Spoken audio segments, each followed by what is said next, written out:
வணக்கம். நம்ம ஏரிய டிஜிட்டல் செய்திக்காக செய்தி வாசிப்பாளர் சாந்தி சிவா. நாடாளுமன்ற தேர்தலில் வாக்குப்பதிவு இயந்திரத்தை தடை செய்து வாக்குச்சீட்டு முறையை அமல்படுத்த வேண்டும், மதுவிலக்கை அமல்படுத்த வேண்டும் உள்ளிட்ட தீர்மானங்கள் விடுதலை சிறுத்தைகள் கட்சியின் மைய மாவட்டம் சார்பில் முன்வைக்கப்பட்டது. விடுதலை சிறுத்தைகள் கட்சியின் திருவள்ளூர் மைய மாவட்ட செயலாளர் மாஸ்டர் அருண் கௌதம் பிறந்தநாள் விழா விடுதலை சிறுத்தைகள் கட்சியின் கொள்கை விளக்கு விழாவாக கொண்டாடப்பட்டது.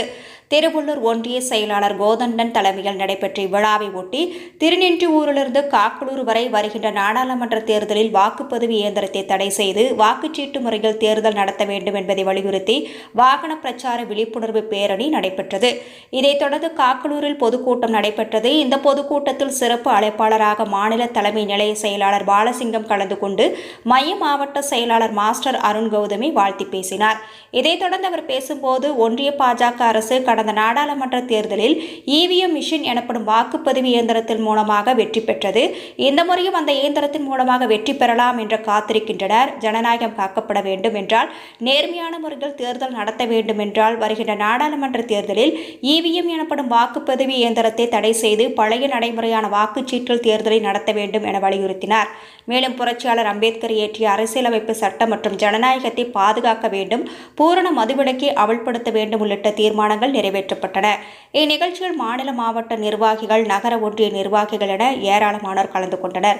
இச்செய்தி குறித்த உங்களது விமர்சனங்களை நம்ம ஏரிய டிஜிட்டல் செய்தி வரவேற்கிறது. நம்ம ஏரிய டிஜிட்டல் செய்தியை சப்ஸ்கிரைப் பண்ணுங்க, லைக் பண்ணுங்க, கமெண்ட் பண்ணுங்க, ஷேர் பண்ணுங்க. 2024 பிஜேபி ஆட்சிக்கு வரக்கூடாது.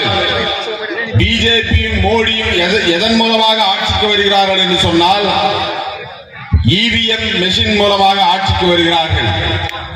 எனக்கு இருக்கக்கூடிய ஓட்டை நான் செலுத்தி நான் யாருக்கு செலுத்த வேண்டும் என்பதை உறுதிப்படுத்துவதற்கு வாய்ப்பில்லாத என்னுடைய ஓட்டு நான் ஒரு சின்னத்திற்கு போட வேண்டும் என்று சொன்னால் அது அந்த சின்னத்திற்கு தான் செல்கிறதா என்பதற்கு எந்த உத்தரவாதமும் இல்லாத ஒரு சூழல் தான் இவிஎம் என்கிற அந்த மெஷின், மின்னணு வாக்குப்பதிவு எந்திரம்.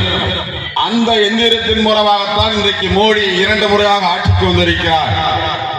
3வது முறையாக மக்களை நம்பாமல் இவிஎம்ஐ நம்பிக்கொண்டிருக்கிறார். உண்மையிலே மோடி அவர்கள் புகழ் பெற்றிருக்கிறார், மக்களிடத்தில் செல்வாக்கு பெற்றிருக்கிறார் என்று சொன்னால், வெளிப்படை தன்மையுள்ள வாக்குச்சீட்டு முறைக்கு வர தயாரா, இவிஎம்ஐ கைவிட்டு விட்டு வாக்குச்சீட்டு முறைக்கு வர தயாரா என்ற கேள்வியை நாம் வைக்கிறோம். ஆகவே அப்படிப்பட்ட இவிஎம் என்கிற அந்த மெஷினை, அந்த வாக்குப்பதிவை அதன் மூலம் நடத்தக்கூடாது, அதை கைவிட வேண்டும், மீண்டும் வாக்குச்சீட்டு முறையை கொண்டு வர வேண்டும் என்பதற்கான ஒரு பிரச்சாரமாகவும் தன்னுடைய பிறந்த நாளிலே அவர் முன்வைத்து திருநின்றவூரில் இருந்து திருவள்ளூர் வரை, காக்கலூர் வரை வாகன அணிவகுப்பு பிரச்சாரத்தை நடத்தி வந்திருக்கிறார். மக்களை சாதியாலும் மதத்தாலும் மொழியாலும் பிரித்து கையாளுகிற மோடி அரசின் அந்த ஆட்சியை தூக்கி எறிய வேண்டும். பிஜேபி ஆர்எஸ்எஸ் பாசிச ஆட்சியை தூக்கி எறிய வேண்டும் என்பதற்கான ஒரு கொள்கை முழக்கம் தான் ஜனநாயக சக்திகளை எல்லாம் ஒன்று சேர்ந்து மோடி அரசை தூக்கி எறிய வேண்டும் என்பதற்கான ஒரு தீர்மானம் தான் அந்த 33வது தீர்மானம்.